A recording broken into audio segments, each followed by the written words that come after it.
Nurbek, Hıbı Gazalına Küreş'e geldim. Şu turnirli ötütken ağaylarga çok rahmet. Üçüncü orunu egelledim. Bizim korkusuyla tanıştık.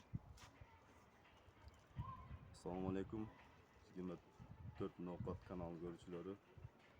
Biz Karasu şahardan geldik. Boşqa bu kazanla güreşke. Şu güreş жақсы өтіп жатады. Көп участок, көп командалар келді.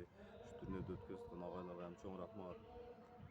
Турнир жақсы, ешқандай травмасыз жақсы өтіп жатады. Өткізіп жатқан ағайларға, барлық жамаат ағайларға чоң рахмат. Şu kanalға hem чоң рахмат. Alan kaça bal alıp geldiniz? 20 bal alып geldim. Yaxşı işinize iyilik.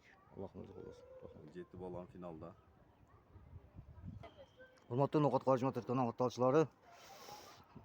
İrsamoğlu Nurbek 3. orunu aldı. Karasu rayonunun Saray Sport Odası'ndan gelip 3. mesele alıptır. Bizden alsayı like, komentar yazıp koyun.